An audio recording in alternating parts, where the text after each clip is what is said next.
قال الله تبارك وتعالى في كلامه المجيد أعوذ بالله من الشيطان الرجيم بسم الله الرحمن الرحيم وإذ قال موسى لفتاه لا أبرح حتى أبلغ مجمع البحرين أو أمضي حقبا فلما بلغا مجمع بينهما نسيا حوتهما فاتخذ سبيله في البحر سربا فلما جاوزا قال لفتاه آتنا غداءنا لقد لقينا من سفرنا هذا نصبا قال أرأيت إذا أوينا إلى الصخرة فإني نسيت الحوت وما أنسانيه إلا الشيطان أن نذكره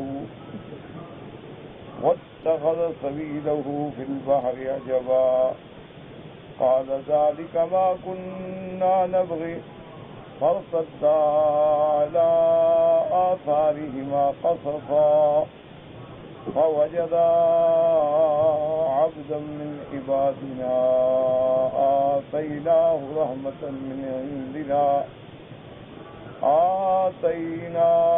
رحمة من عندنا وعلمناه من لدنا علما.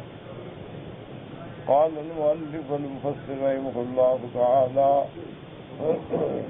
ولا ترهقني من أمري يسرا ثم خرجا من السفينة فانطلقا حتى إذا أتيا أهل قرية فإذا غلمان يلعبون خلفها فيهم غلام ليس في الغلمان غلام أظرف منه ولا أسرى ولا أوزى منه فأخذه بيده وأخذ حجرا فضرب به رأسه حتى دمغه فقتله. اب مفسر رحمۃ اللہ علیہ سیدنا موسیٰ علیہ السلام اور حضرت خضر علیہ السلام کے بارے میں جو روایات ہیں، جو آثار ہیں، جو اقوال ہیں، وہ ذکر فرماتے ہیں کہ جب دونوں اس کشتی سے باہر تشریف لے گئے تو ایک بستی میں پہنچے، وہاں کچھ لڑکے جو تھے کھیل رہے تھے.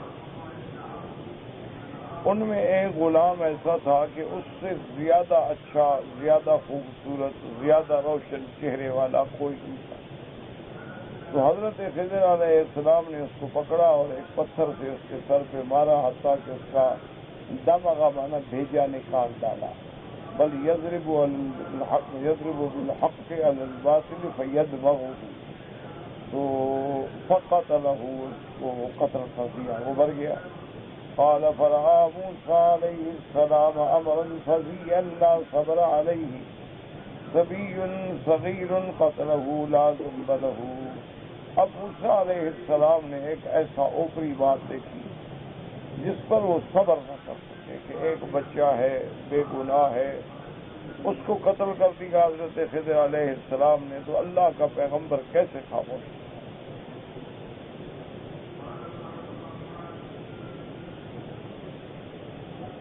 اور سیدنا موسیٰ علیہ السلام پیغمبر ہیں، اللہ کے رسول ہیں، اللہ کے نبی ہیں.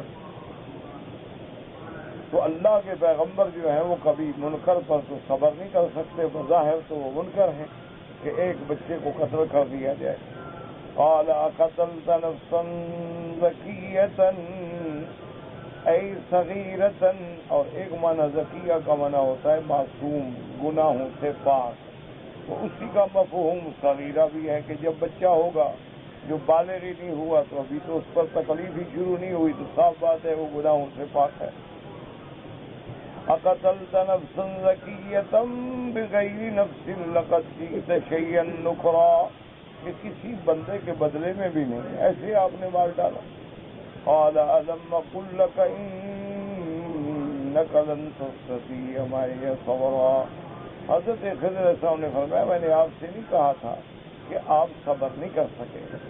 قال ان سألتك عن شيء بعدها فلا تصاحبني قد بلغت من لدني عذرا اي قد اعذرت في شأني. حضرت موسیٰ علیہ السلام نے فرمایا کہ اب میں کوئی سوال نہیں کروں گا، اگر اس کے بعد بھی سوال کروں تو پھر آپ مجھے ساتھ نہ رکھیں. کیونکہ اب آپ عذر کی حد پوری ہو گئی کہ میں نے 3 دفعہ اعتراض کر دیا. فانطلقا حتى إذا أتيا أهل قرية استطعما أهلها فأبوا أن يضيفوهما فوجدا فيها جدارا يريد أن ينقض فهدمه ثم قال يبنيه فزجر موسى مما يراه يسرع من التكليف وما ليس عليه الصبر فأقامه. اب دونوں جو تھے ایک بستی پہ گزرے. اللہ پاک نے تو بستی کا نام نہیں لیا، جیسے میں نے کئی دفعہ عرض کیا ہے کہ قرآن مقدس ان باتوں سے بحث نہیں کرتا. جیسے کہ حضرت یوسف علیہ السلام کے قصے میں وَاسْأَلِ الْقَرْيَةَ الَّتِي كُنَّا فِيهَا، حضرت یوسف علیہ السلام کے بھائیوں نے کہا کہ ابا جان، اگر آپ کو ہم پہ اعتماد نہیں ہے تو آپ اس بستی والوں سے پوچھیں. تو وہاں بھی بستی کا ذکر نہیں ہے کہ وہ بستی کون سی ہے. اسی طرح اللہ تبارک و تعالی نے قرآن پاک میں کئی مقام پہ ایسی چیزیں ذکر فرمائی ہیں کہ ہم نے کتنی بستیاں ہیں جن کو ہلاک کر ڈالا لیکن نام نہیں. اس کی وجہ یہ ہے کہ مقصود جو ہے نا اللہ کے قرآن سے وہ ہے عبرت، کہ ہم اس واقعے سے عبرت پکڑیں. اس کے لیے ضروری تو نہیں کہ بستی یہ تھی یا بستی وہ تھی، لیکن بعض اہل تاریخ نے لکھا ہے کہ وہ انطاکیہ کا علاقہ تھا. اور انہوں نے ایک عجیب واقعہ بھی لکھا ہے، اللہ عالم سچا ہے یا غلط ہے، کہ جب قرآن صحابہ جمع فرما رہے تھے اور جمع کا کام جو ہے سیدنا ابو بکر رضی اللہ تعالی عنہ کے دور سے شروع ہوا اور تکمیل پہ حضرت سیدنا عثمان بن عفان کے دور میں پہنچا. تو یہ ایک بہت طویل دور ہے. خلافت سیدنا ابو بکر، اس کے بعد خلافت سیدنا عمر، اس کے بعد خلافت سیدنا عثمان، تقریباً 20-25 سال کا وقت. تو بعض علماء تاریخ نے لکھا ہے کہ وہ بستی والے جو تھے نا انطاکیہ والے، وہ آئے بعض صحابہ کی خدمت میں کہ اللہ کے قرآن میں جو ہم بستی والوں کا ذکر ہے یہ تو واقعہ تو ہمارے آباء اجداد کا ہے، لیکن ہمارے لیے بہت بڑا عیب ہے کہ ہم نے مہمانوں کو کھانا بھی نہ دیا، مہمان نوازی بھی نہ کی. تو اگر آپ مہربانی فرمائیں اور ایک نقطہ ہی بدل ڈالیں تو ہماری قیامت تک کے لیے عزت بچ جائے گی.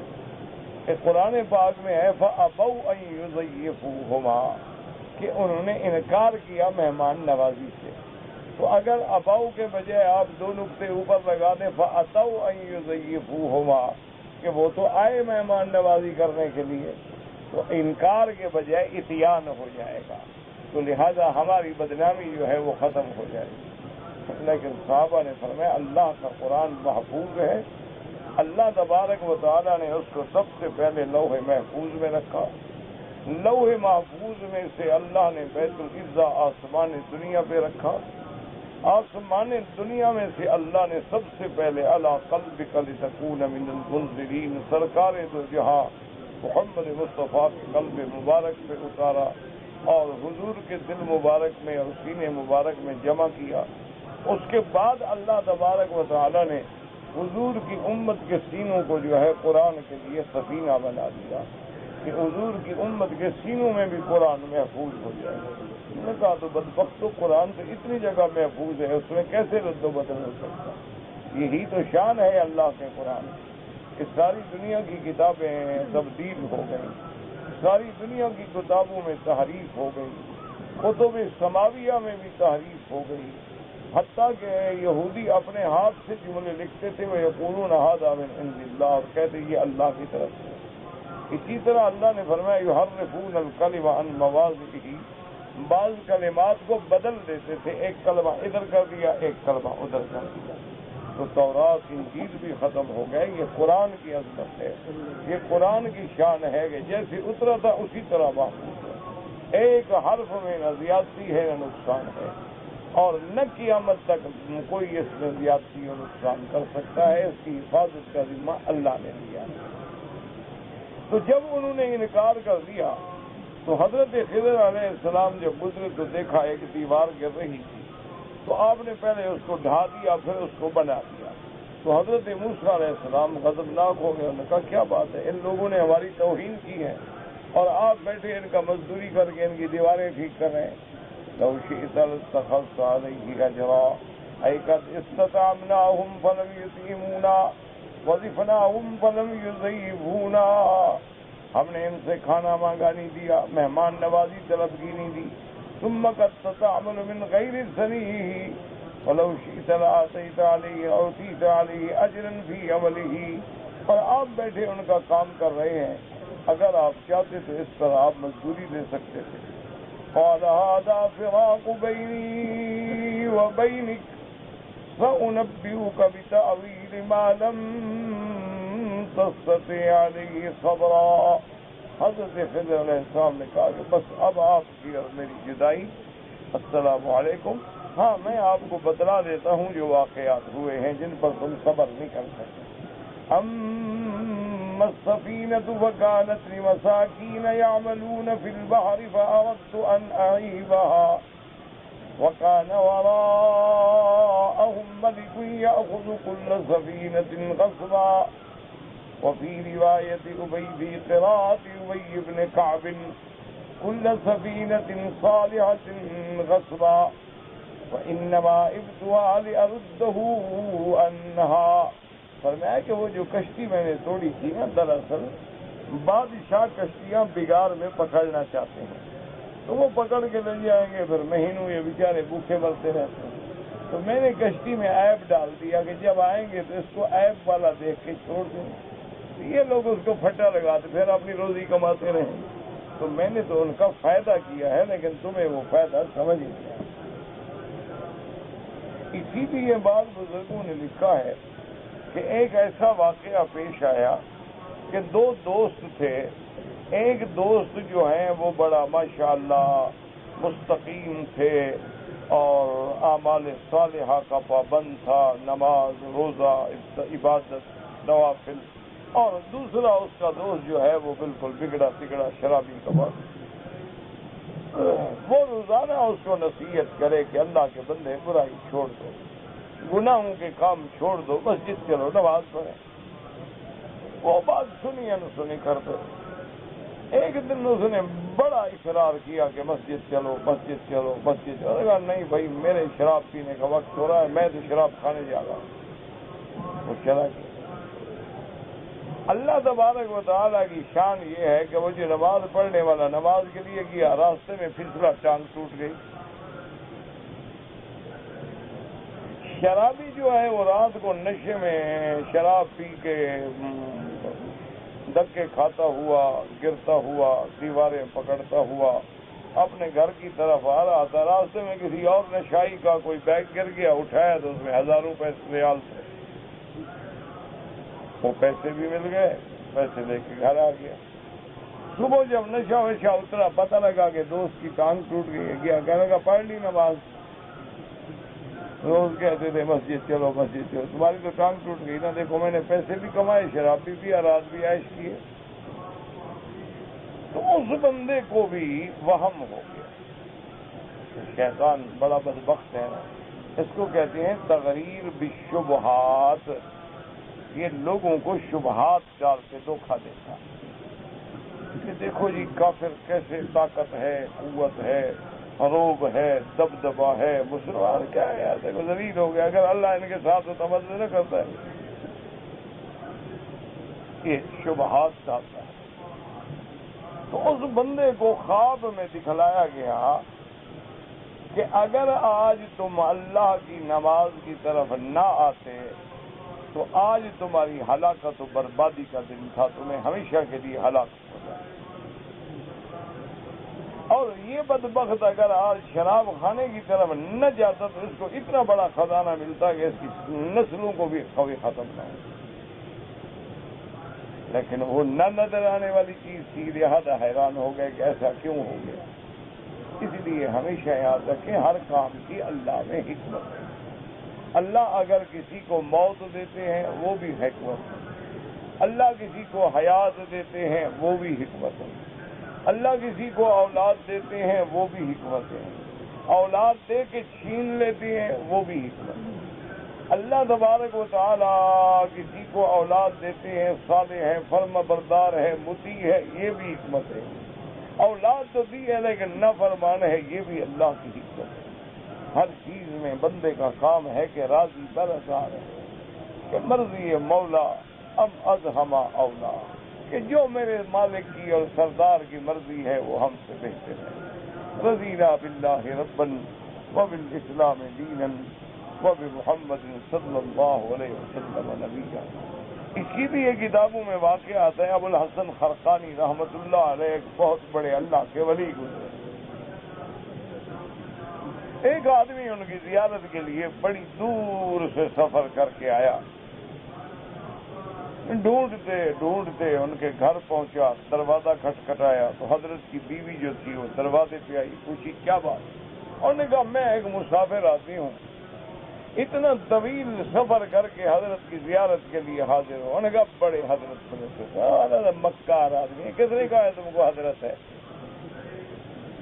بڑا فریبی اور مکار دھوکے باز بندہ ہے، بے وقوف، تم سفر کر کے ہلاک ہو، جاؤ جاؤ اپنا کام شام کرو، کوئی فقیر بزرگ نہیں، ایسے لوگوں نے بزرگ بنا رکھا ہے۔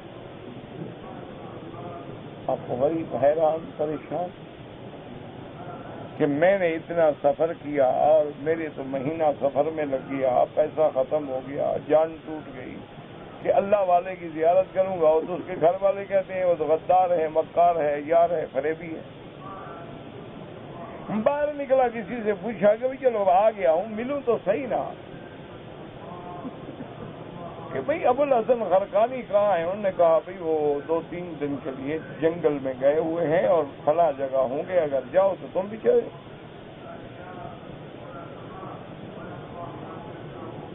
وہ بندہ اس جنگل میں آیا تو کیا دیکھتا ہے کہ ایک بزرگ ہیں اور شیر کے اوپر بیٹھے ہیں، شیر کی سواری کر رہے ہیں۔ شیر پہ ایسے بیٹھے ہیں جیسے لوگ گدھا پہ بیٹھتے ہیں، اور ہاتھ میں سانپ پکڑا ہوا ہے، اور ذرا شیر کرتا ہے تو سانپ سے مارتے ہیں اس کو، وہ عصا کے طور پہ استعمال کر رہے ہیں۔ حیران ہوا، ایک بندہ دوسرا پوچھا، انہوں نے کہا یہی تو ہے ابو الحسن خرقانی۔ تو حضرت کی خدمت میں حاضر ہوا، ملا، انہوں نے کہا حضرت میں تو بڑی مشکل میں پڑ گیا۔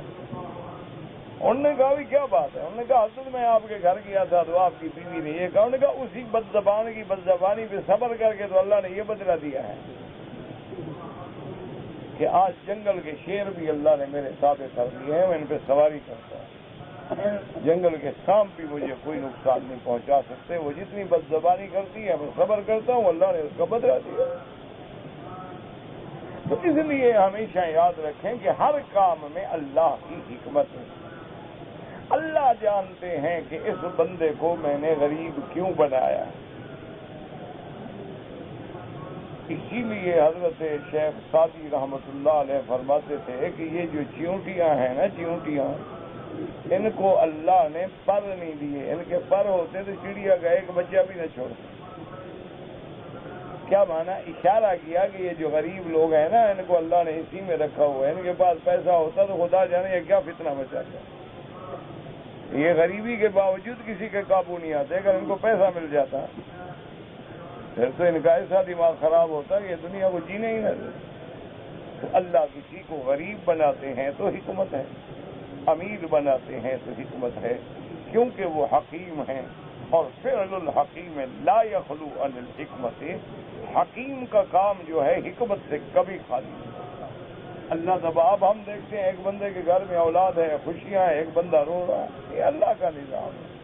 ایک گھر میں شہنائیاں بج رہی ہیں اور ایک گھر میں ماتم ہو رہا ہے، یہ اللہ کا نظام ہے۔ بندے کا کام یہ ہے کہ راضی برضا ہو، ہر حال میں اپنے آپ کو اللہ کی قضا اور قضا کے سپرد کر دے۔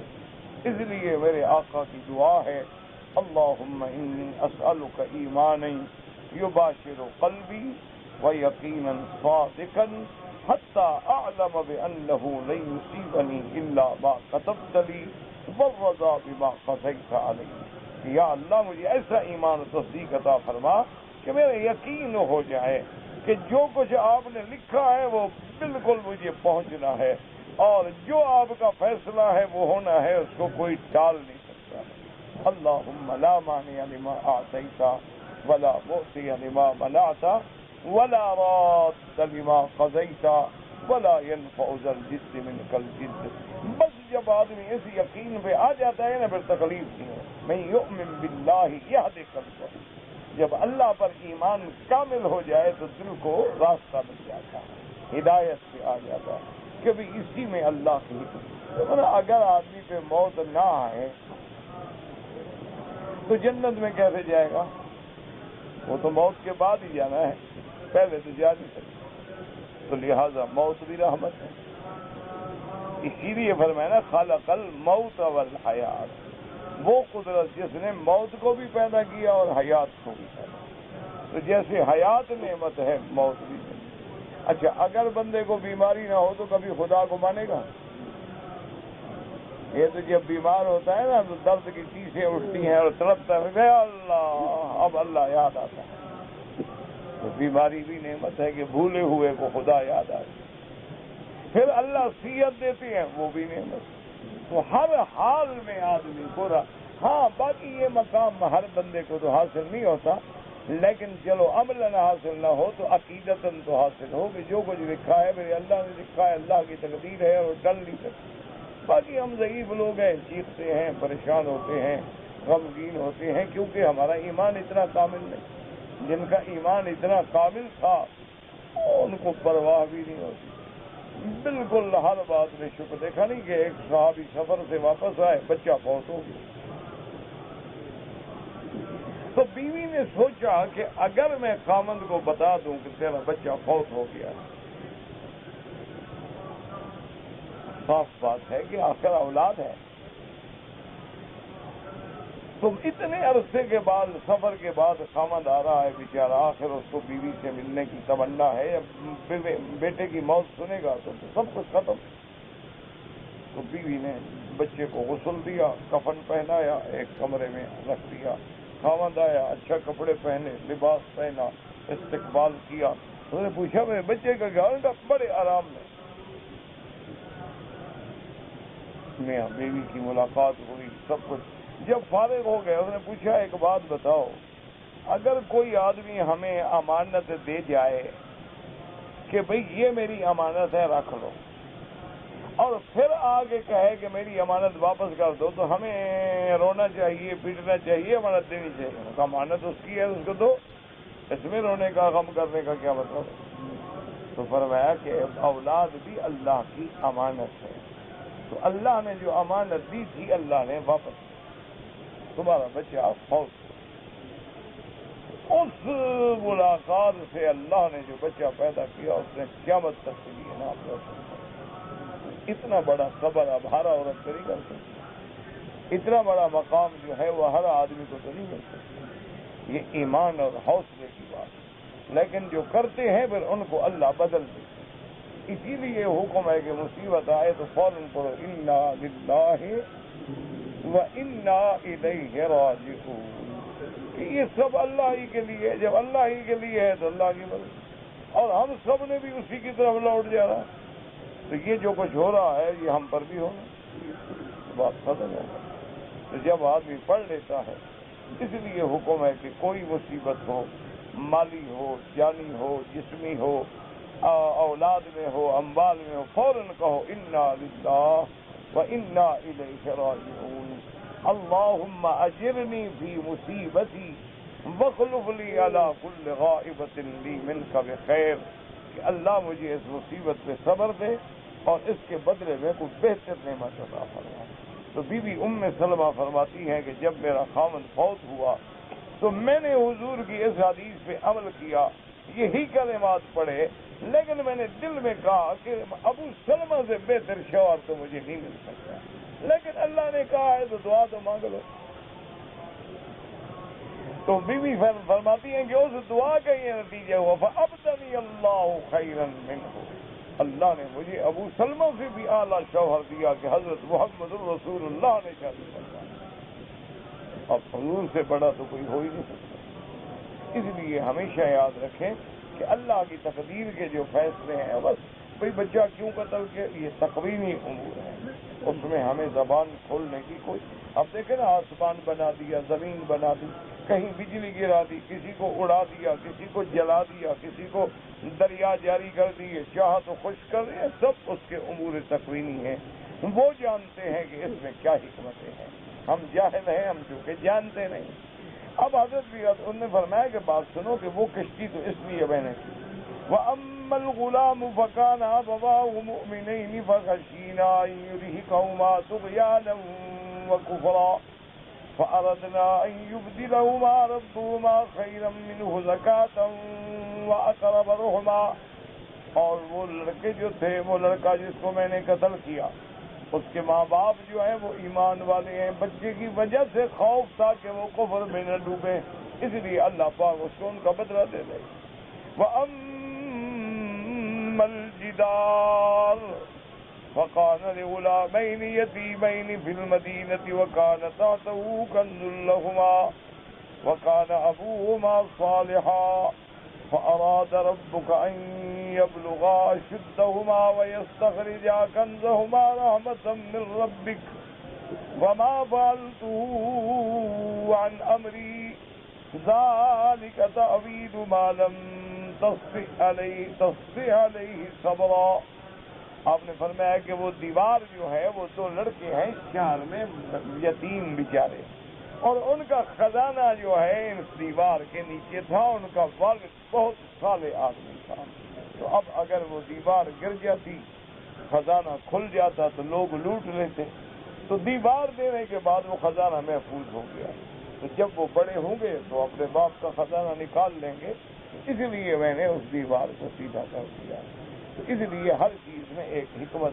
اب موسیٰ علیہ السلام کے ان باتوں کا علم نہیں تھا تو غصہ آ گیا، اور خضر علیہ السلام کے علم تھا تو تعویل کر رہے ہیں. اچھا، بعض قادیانی جو ہے نا، یہ مرزائی قادیانی بدبخت، انہوں نے بھی اللہ کے قرآن کی اس آیت کو تحریف کیا. انہوں نے کہا کہ جدار جو ہے نا جی، یہ سایہ، یہ تو ہے گورنمنٹ برطانیہ کا سایہ، اور وہ غلامین سے مراد جو ہے وہ قادیانی ہے. یہ سایہ ہم پہ قائم رہے گا. جب ہماری قادیانیت زور میں آئے گی تو ہمارا نیچے سے خزانہ، یعنی ہمارا اقتدار ظاہر ہو جائے گا. تو لہذا انہوں نے اپنے قرآن کی یہ تصدیق کی. اب بدبختوں نے یہ بھی نہ سوچا کہ یہ واقعہ تو ہزارہا سال پہلے کا ہے، اور تم تو بدبختوں ابھی پیدا ہوئے، تو تمہارا خزانہ پہلے وہاں کیسے دفن ہو گیا کہ خضر علیہ السلام حفاظت کر رہے تھے. لیکن جب اللہ کے قرآن میں جھوٹ بولنا ہو، کفر سے بڑا جھوٹ کیا ہو سکتا ہے؟ جب ایک آدمی جھوٹا نبی بن جائے تو باقی تو جھوٹ سارے چھوٹے چھوٹے ہیں، باقی جھوٹ کی کیا ہے. اچھا، لیکن خدا کی قدرت ہے، اب بھی احمقوں کی کمی نہیں ہے جو اس کو نبی مانتے ہیں، اس کی جماعت میں شامل ہوتے ہیں، اس کو نبی سمجھتے ہیں. وجہ کیا ہے؟ لالچ. لالچ ہے، دولت ہے، عورت ہے، پیسہ ہے، جائیدادیں ہیں، اقتدار ہے، بڑے بڑے کالج یونیورسٹیوں میں داخلے مل جاتے ہیں، بڑے بڑے عہدے مل جاتے ہیں. اگر چھوڑو یار، ہمیں ذاتی فائدہ ہو رہا ہے، قادیانی ہے نہیں ہے، پھر بنتے بنتے بن جاتے. پہلے تو دھوکے کے لیے شامل ہوتے ہیں نا، پھر سمجھتے ہیں کہ کافر تو ہو گئے، دل سیاہ ہو گیا. اب جناب فرماتے ہیں حضرت خضر علیہ السلام کے جو کچھ میں نے کیا، میں نے خود نہیں کیا. موسیٰ علیہ السلام، یہ جو کچھ ہے اللہ کے حکم سے ہے، اللہ کے حکم کے بغیر نہیں. فقال ابن عباس یقول ما کان الکنز الا علما. حضرت ابن عباس فرماتے ہیں کہ وہ خزانے سے مراد علم ہے. وقال الاوفی ابن عباس قال لما زار موسیٰ وقومه على مصر انزل قومه مصر ولما استقرت بهم الدار انزل الله ونذكرهم بأيام الله. حضرت ابن عباس سے یہ روایت بھی آئی ہے کہ موسیٰ علیہ السلام جب غالب آ گئے، اللہ نے آپ کو اور آپ کی قوم کو غلبہ دیا، فرعون کو ہلاکت و شکست دی، اور آپ مصر میں آئے، آپ کا استقرار ہوا. حکم ہوا کہ آپ ان کو ڈرائیں اللہ تبارک و تعالیٰ کے عذاب سے. فخطب قومه وذكر ما آتاه الله من الخير والنعمة. حضرت موسیٰ علیہ السلام نے قوم کو خطبہ دیا، ان کو ڈرایا کہ دیکھو اللہ نے جو تمہیں نعمتیں عطا فرمائی وذکرہم اذ نجاہم اللہ من آل فرعون، اللہ نے فرعون سے نجات دی، وذکرہم ہلاکات ما استغرقهم اللہ فی الارض، کہ اللہ نے دشمن کو ہلاک کر کے اس کی ملک کا، محلوں کا، اقتدار کا تمہیں وارث بنا دیا۔ قال وكلم الله نبيكم تكليما واصطفاني لنفسه، اور اللہ نے تمہیں ایسا پیغمبر دیا جس کو شرف کلام بخشا، کہ بغیر فرشتے کے واسطے کہ اللہ نے کلام کیا، کلیم اللہ کا لقب ملا ہے۔ یہ تمہاری کتنی خوش قسمتی۔ وَأَنزَلَ عَلَيَّ مُحَبَّةً مِّنْهُ وَآتَاكُمُ اللَّهُ مِن كُلِّ مَا سَأَلْتُمُوهُ، جو کچھ تم نے مانگا اللہ نے دیا۔ وَنَبِيُّكُمْ أَفْضَلَ أَهْلِ الْأَرْضِ وَأَنْتُمْ تَقْرَؤُونَ التَّوْرَاةَ، تمہارا پیغمبر جو ہے وہ زمین میں سب سے افضل ہے، اللہ نے تمہیں کتاب تورات دی ہے۔ فَلَمْ يَتُمْ نِعْمَةً أَنْعَمَ اللَّهُ عَلَيْهِمْ إِلَّا وَعَرَّفَهُمْ إِيَّاهَا، حضرت موسیٰ علیہ السلام نے اللہ کی ہر نعمتوں کے ساتھ تذکیر کی، تو اس کے بعد فرماتے ہیں وَقَالَ لَهُ رَجُلٌ مِّن بَنِي إِسْرَائِيلَ كَذَلِكَ يَا نَبِيَّ اللَّهِ قَدْ أَبْلَغَ الَّذِي تَقُولُ فَهَلْ عَلَى الْأَرْضِ أَحَدٌ أَعْلَمُ مِنْكَ يَا نَبِيَّ اللَّهِ۔ ایک بندہ اٹھا اور کہا آپ نے بالکل صحیح فرمایا ہے، لیکن یہ بتائیں کہ اس وقت زمین پر آپ سے بڑا کوئی عالم ہے؟ قال لا، موسیٰ علیہ السلام کی زبان سے نکلا کہ نہیں، اللہ کے نبی سے بڑا عالم نہیں۔ اس کے بعد فرماتے وبعث صلی اللہ جبریل موسیٰ علیہ السلام وقال ان اللہ یقول ما یدریک این ادو علمی، اللہ نے جبریل علیہ السلام بھیجا کہ موسیٰ ایاہ، حضرت موسیٰ علیہ السلام نے درخواست کی مولا مجھے اس بندے سے ملائیں، فوحا الیہ ان ائت البحر، حکم ہوا کہ دریا پہ چلو، فإنک تجد علی شط البحر حوتا، اور دریا کے کنارے تمہیں ایک مچھلی ملے گی، فخذہ فادفعہ الی فتاک، اپنے آدمی کو تو ثم الزم شاطئ البحر، پھر دریا کا کنارہ پکڑ کے چلتے رہو چلتے رہو، فإذا نسیت الحوت وہلک منک، جب تم مچھلی بھول جاؤ اور مچھلی تم سے چلی جائے، وثم تجد العبد الصالح الذی تطلب، وہ عبد صالح وہ میرا بندہ جس کی تمہیں تلاش ہے وہی ملے گا۔ فلما طال سفر موسى نبي الله عليه السلام ونصب فيه سأل فتاه عن الحوت فقال له فتاه وهو غلامه، اب جب سفر لمبا ہو گیا تو موسیٰ علیہ السلام نے پوچھا اپنے ساتھی سے کہ وہ بھئی مچھلی کدھر ہے؟ أرأيت إذا أوينا إلى الصخرة فإني نسيت الحوت وما أنسانيه إلا الشيطان أن نذكره، کہ میں بھول گیا۔ قال الفتى لقد رأيت الحوت حين اتخذ سبيله في البحر سربا فأعجب ذلك، فرجع موسى حتى أتى الصخرة، موسیٰ واپس آئے وہاں پہنچے، فوجد الحوت، مچھلی پائی، فجعل الحوت يضرب في البحر يتبعه موسى، مچھلی آگے آگے جا رہی ہے، موسیٰ پیچھے جا رہے ہیں، وجعل موسى يقدم عصاه فرج بها عن الماء يتبع الحوت، آپ بھی لکڑی پانی میں مارتے جا رہے ہیں، وجعل الحوت لا يمس شيئا من البحر الا يبس عنه الماء حتى يكون صخرة، اور مچھلی جہاں جہاں گزرتی گئی پتھر کی طرح راستہ بنتا گیا، وجعل نبی اللہ يرجو من ذلك حتى انتهى به الحوت الى جزيرة من جزائر البحر، مچھلی کے پیچھے چلتے چلتے چلتے آپ ایک جزیرے میں پہنچے، وہاں جب آپ پہنچی تو کیا دیکھتی ملک الخضر بها وسلم علیہ، فقال الخضر، آپ نے حضرت خضر کو سلام کیا،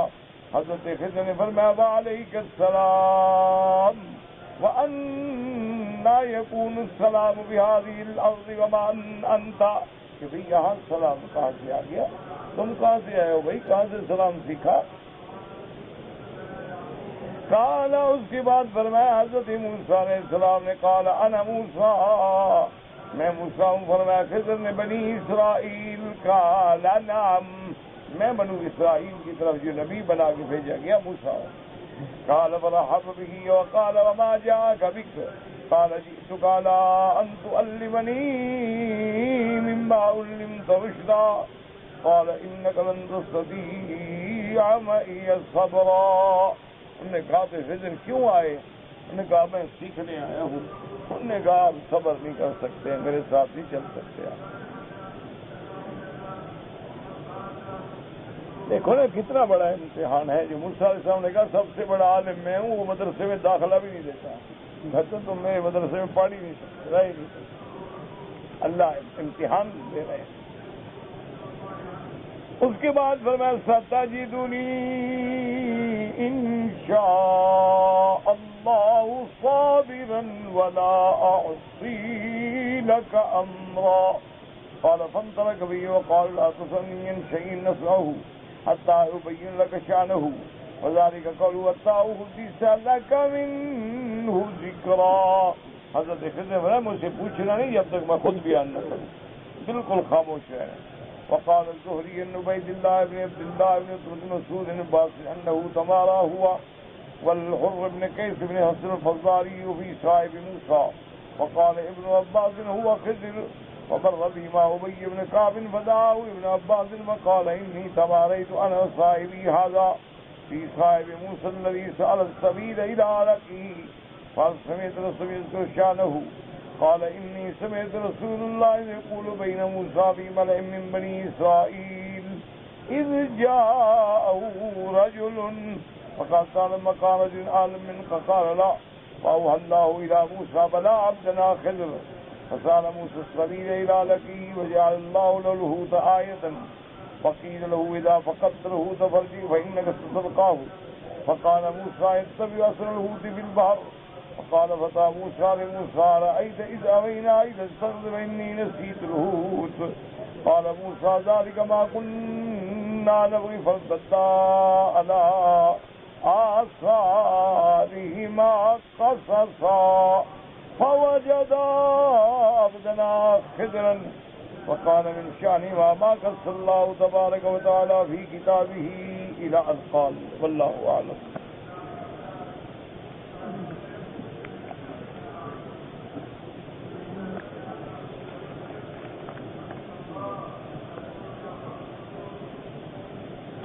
کہتے جی کہ میں ایک کمپنی میں کام کرتا ہوں، وہاں اور بھی لیبر ہے ہمارے ساتھ، تو دم کا گوشت جو ہے ہم ان کو دے سکتے ہیں. دیکھیں بھائی جب مکے میں کام کرتے ہیں لیبر ہیں، مزدور ہیں، غریب لوگ ہیں، وہ دم کا گوشت کھا سکتے ہیں. کیونکہ دم کا مسئلہ یہی ہے کہ حدود حرم میں ذبح کی جائے اور اس کا گوشت جو ہے فقراء حرم یعنی مکے کے رہنے والے مسکینوں غریبوں کو دیا جائے.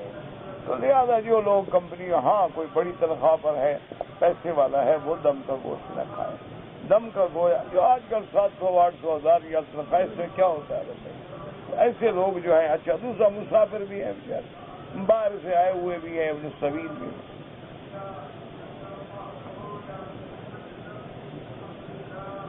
کہتے ہیں جی کہ بعض پٹھان لوگوں میں عورتوں کی خرید و فروخت ہوتی ہے، بالکل نہ جائز.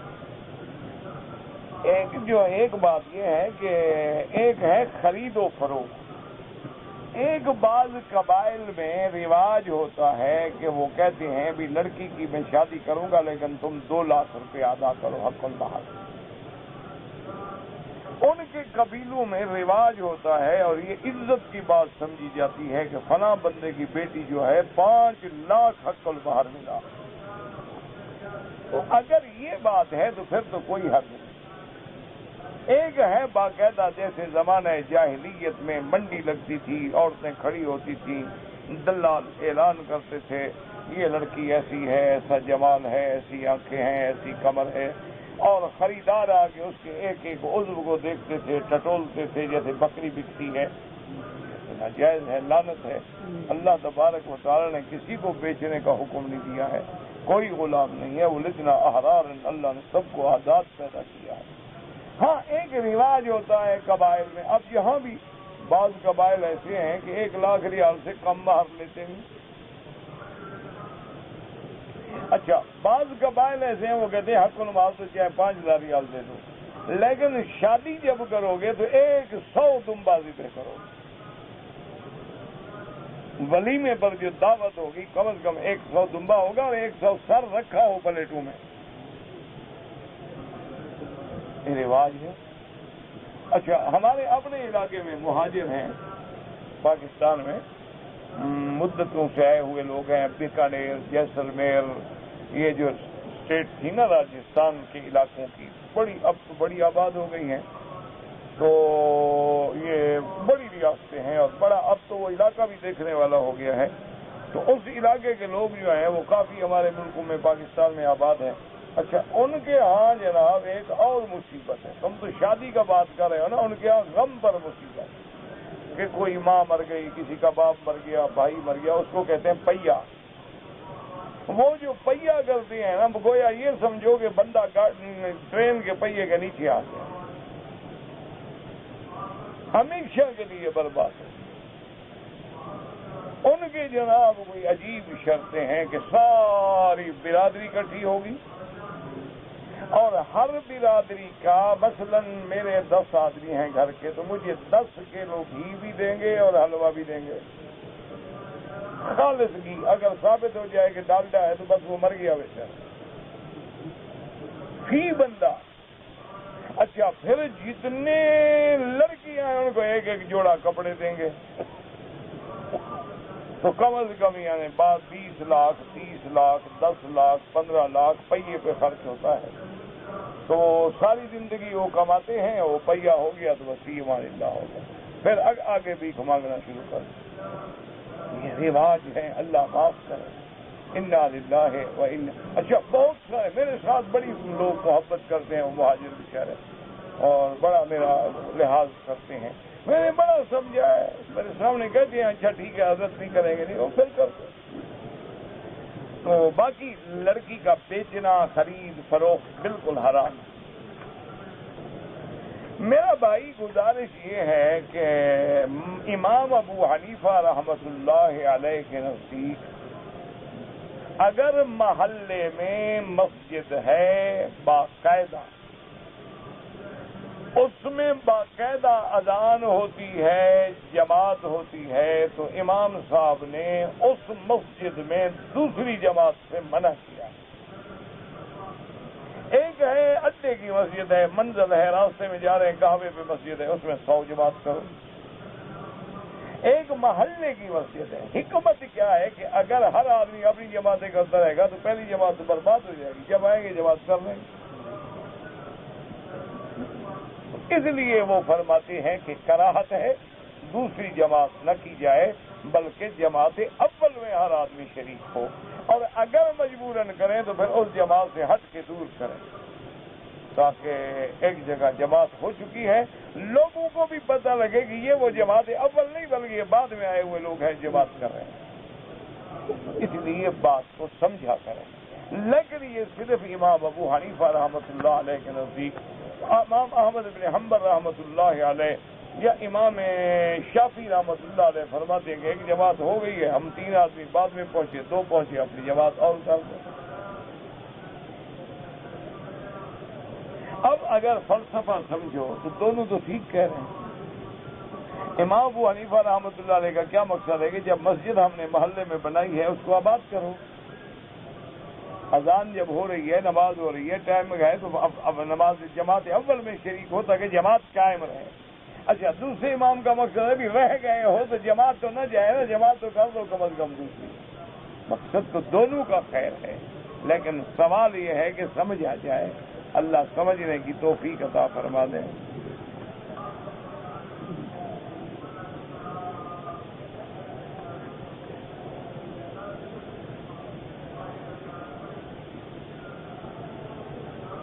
کہتے جی کہ یہاں پر بھی بہت سارے لوگ آپ کے مخالف اور دشمن ہیں، اللہ خیر حافظہ وہو ارحم الراحمین، جزاک اللہ آپ کی مہربانی۔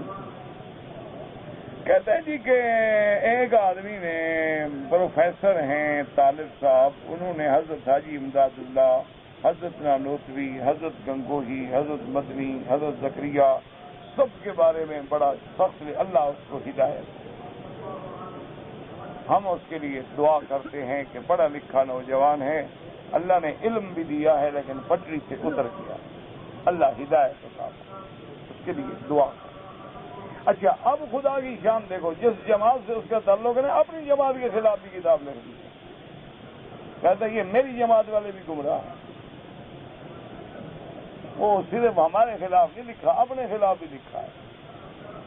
اس لیے بس دعا کریں اللہ اس کو ہدایت کرے، ایک آدمی کا علم ضائع نہ ہو جائے، حالانکہ پڑھا لکھا آدمی ہے، پروفیسر ہے اور مدینے کا پڑھا ہوا ہے اور اچھا عالم ہے، استعداد ہے، صلاحیت ہے، لکھنا بھی آتا ہے، قلم بھی ہے، لیکن خدا کی شان ہے، پٹری پہ آدمی جب اتر جائے تو اتر جائے۔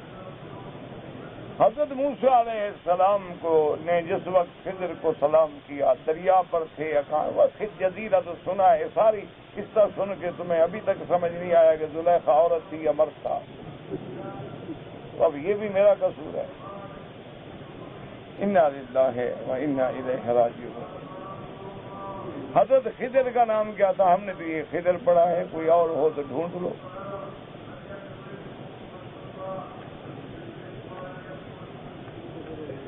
جو والدین فوت ہو گئے ان کے لیے بہتر عمل یہ ہے کہ والدین کی موت کے بعد کوئی صدقہ جاریہ قائم کرو۔ کیا معنی؟ کوئی علاقہ ہے پانی نہیں، نل لگوا دو، جیسے تھر کے علاقے ہیں کنواں کھدوا دو، کسی جگہ پانی ہے، لوگ بچیاں بیچاری دور سے بھر کے آتی ہیں، کو پائپ لائن لگوا کے موٹر لگوا دو، جتنا اللہ توفیق دے، جتنا اللہ تمہیں ہمت دے۔ اچھا مسجد ہے لیکن وضو کا انتظام نہیں، وہاں وضو کا انتظام کر دو تاکہ ہمیشہ قائم رہے۔ مسجد میں صفے نہیں، صفے ڈلوا دو۔ مسجد میں لوگ آتے ہیں قرآن پڑھتے ہیں، قرآن نہیں، قرآن رکھوا دو۔ تو وہ کام کرو جو ہمیشہ چلتے رہے، اس کا ثواب تمہارے والدین کو ہمیشہ ہوتا ہے۔ والدین کے لیے حج کرو، عمرہ کرو، ان کے لیے روزانہ دعائیں مانگو۔ اگر کوئی زندہ آدمی ہے وصیت کرے تو اس کے لیے طواف کریں، ورنہ نہیں۔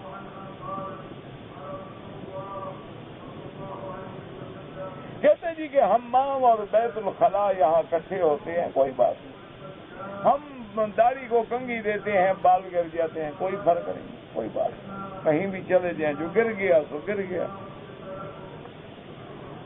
مسلمانوں کے لیے ایک امام رسول کافی ہے، پھر 4 امام کیوں ہیں؟ ایسے تو آپ کہیں گے صحابی بھی ایک کافی ہے، پھر لاکھوں کیوں ہیں؟ اس کا کیا علاج؟ پھر 4 خلفاء کیوں ہیں؟ بس حضور کافی ہے۔ پھر حضور کے خلیفے کا کیا معنی؟ پھر جب اللہ کا نبی ایک ہے تو 7 قراء کیوں ہیں؟ 7 قراتیں کیوں ہیں؟ یہ تو بات ہے، کوئی عقل ہے؟ جتنے علماء قیامت تک پیدا ہوں گے وہ سارا علم رسول ہی تقسیم کریں گے نا، وہ تو سارے اسی علم کو آگے پھیلانے والے ہیں۔ لوگ کہتے ہیں کہ تبلیغ کے لیے 3 دن نہ نکلا کریں یا 40 دن، تو آپ نہ نکلا کریں، آپ کو کسی نے رستہ ڈالا ہے؟ اچھا فلم کے لیے جاؤ، وہ تو گناہ نہیں ہوگا نا۔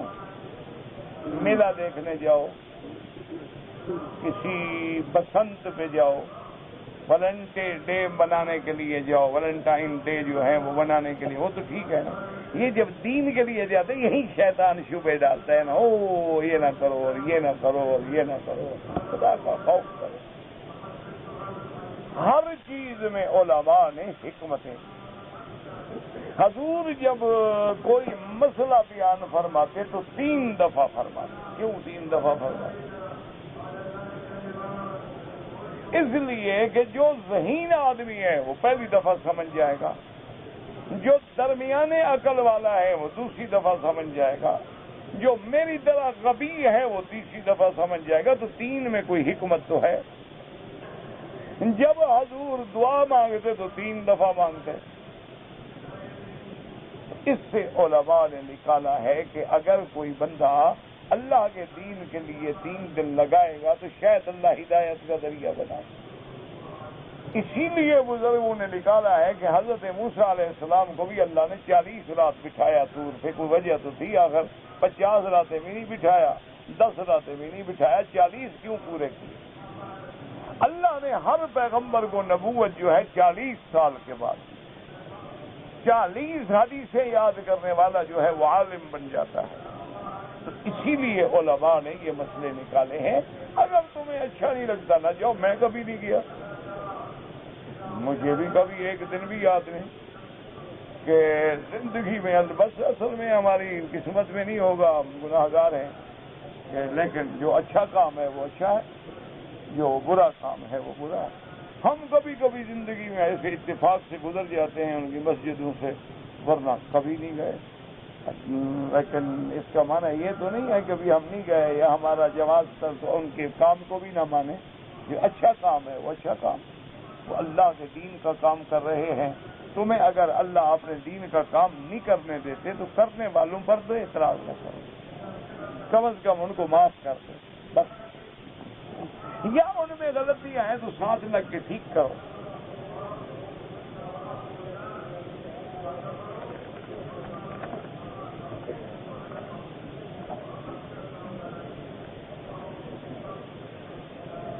میں اللہ کا خلیفہ ہوں تو آدم بھی تو اللہ کا خلیفہ ہے, تم سب خلیفہ ہو. اللہ نے ایک دوسرے کے بعد نہیں پیدا کیا. قرآن کے وارث ہیں سب قرآن کے وارث, جنت کے وارث ہیں سب جنت کے وارث ہو. کہنا کو غلط تو نہیں. الذین یرثون الفردوس اذ قال موسیٰ اذ قال اللہ قال ربک للملائکۃ انی جاعل فی الارض خلیفہ. اسی طرح اللہ نے ثم جعلناکم خلائف فی الارض من بعد لننظر کیف تعملون. یہ سارا قرآن میں ہے.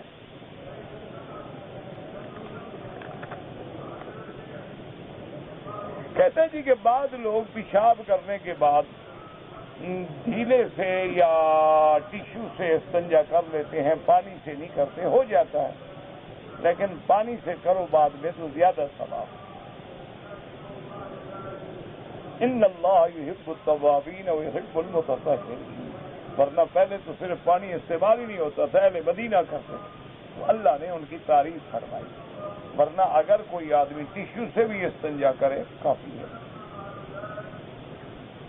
اگر مسلمان عورت غیر مسلم کے ساتھ نکاح کرے حرام, کفر ہے, قرآن کا انکار. میں ایک گناہ میں مبتلا ہوں, توبہ کرتا ہوں اور توڑ بیٹھتا ہوں.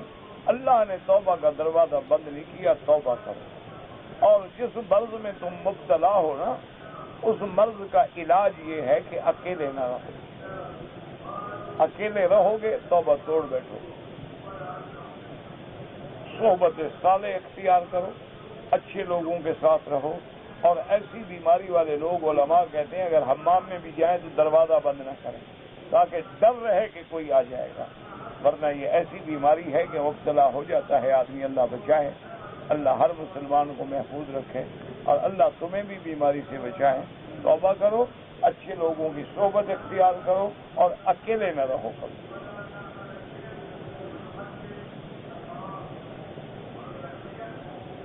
اگر آدمی غسل کرتے ہوئے کلی بھی نہ کرے, ناک میں پانی بھی نہ ڈالے تو باقی کیا وضو نہیں ہوگا. باقی اگر غسل جنابت ہے, کلی نہیں کرے تو غسل جنابت بھی نہیں ہوگا. کلی کرے گا منہ بھر کے اچھی طرح اور ناک میں پانی چڑھائے نرم ہٹی تک اور سارے بدن پہ پانی بہائے, ورنہ نہیں ہوگا. بعد میں یاد آیا تو کیا فائدہ ہوگا, پہلے ڈالے پھر پانی بہائے. کہتے جی کہ ہمارے ملک میں ایک آدمی ہے, اس سے لوگ کہتے ہیں کہ استخارہ کرو. وہ کہتا ہے لڑکی لڑکے کا نام اور اس کی ماں کا نام بتاؤ. غلط بات. استخارے میں بس ایک نام کافی ہوتا ہے اور استخارہ ہر بندہ خود کرے, دوسرے سے کرانے کی ضرورت نہیں. والدین کے لیے عمرہ کریں, بالکل کرو, حج کرو, عمرہ کرو. ہم ڈیوٹی کے دوران میں نماز ظہر کا وقت آتا ہے, جو جماعت کراتا ہے وہ بغیر داڑھی والا ہے, اس کو مہربانی کر کے پیار سے سمجھاؤ. اگر نہ سمجھے تو پھر کسی داڑھی والے کو امام بنا لو, بعد میں پڑھ لو.